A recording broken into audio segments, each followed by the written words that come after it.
Ini dalam salah satu tafsir itu cukup ekstrim. Kenapa? Karena kulitnya Nabi Yusuf sudah bersentuhan dengan kulitnya Zulekha.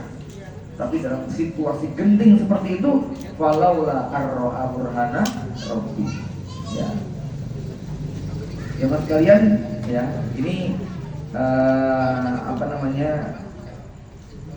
buat kita ya nggak usah merah yang secara wajah jauh dari Nabi Yusuf begitu kan ya, kemudian kok nggak kuat menahan gitu-gituan ya.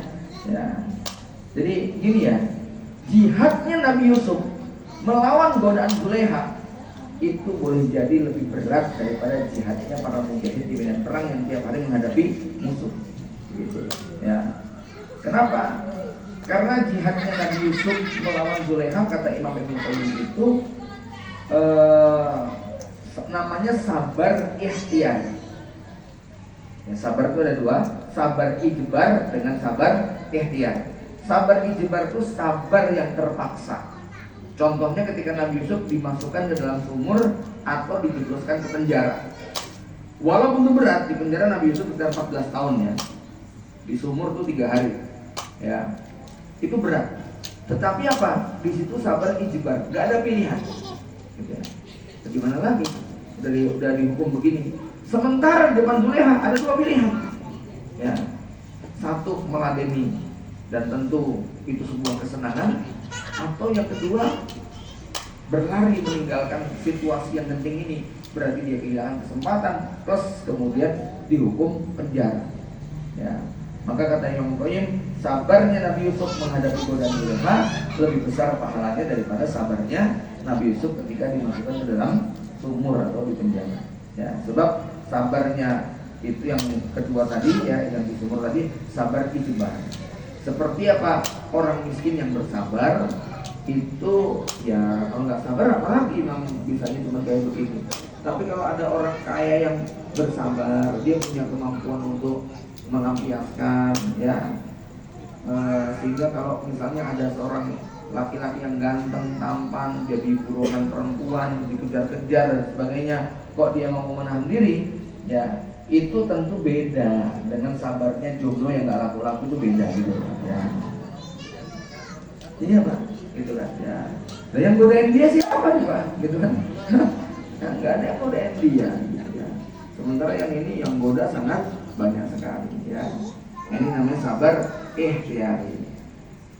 Sabar yang ikhtiyari ini kata Rasulullah apa?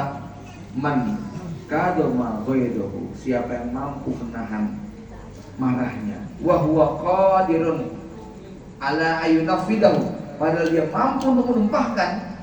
Jadi dia bisa marah tapi ditahan, mampu untuk melampiaskan tapi di stop. Maka orang kayak begini nih, hadiahnya apa? Dunia lahu yaumul qiyamah hatta yukhayyirallah min khuririn haitsa.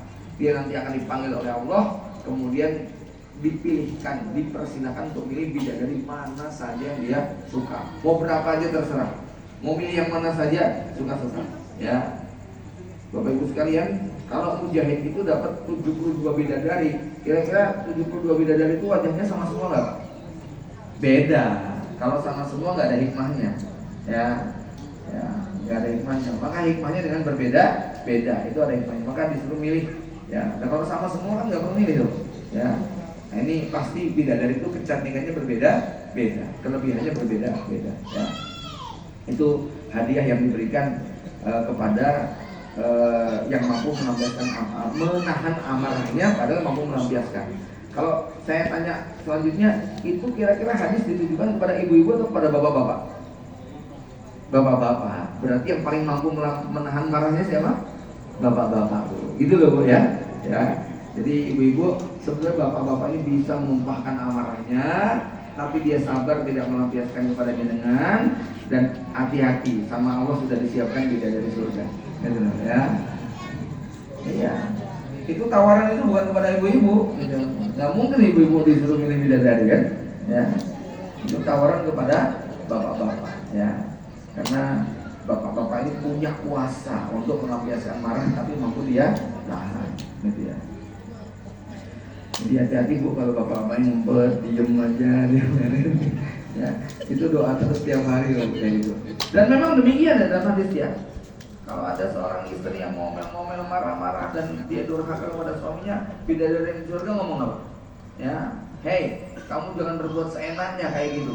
Itu tuh milikku. Di dunia itu cuma sebentar sama kamu. Ya, kalau kamu terus-menerus itu, tak panggil dia sekarang loh. Ah, itu yang menjelaskan kenapa banyak bapak-bapak meninggal duluan. Gitu. Bandino di sana ini bojone terus gitu loh ya, mantek mengkeret gitu loh Pak ya. Terus nggak kuat dia tempat gitu, akhirnya ya udah kata bidadari, ya Allah ibu kasihan tiap hari aku kok ngeliatin ini di sana ini bojone terus ya Allah gitu ya. Terus panggil istrinya aja begitu ya. Dan ini nggak omong kosong Pak ya.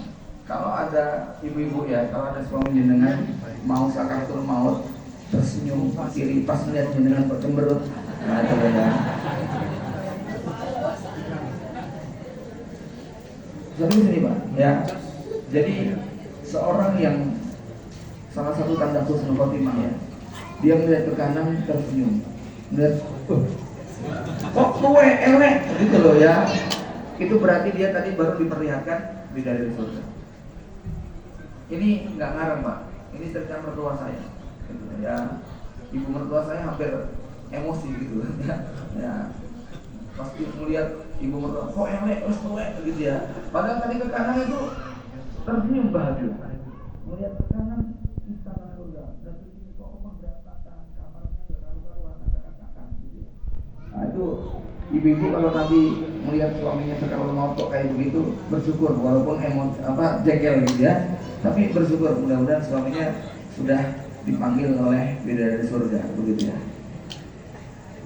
Jemaah yang dirahmati Allah Subhanahu wa taala ya. Kemudian di dalam kisah Nabi Yusuf juga cerita tentang perang, tentang jihad itu ada ya.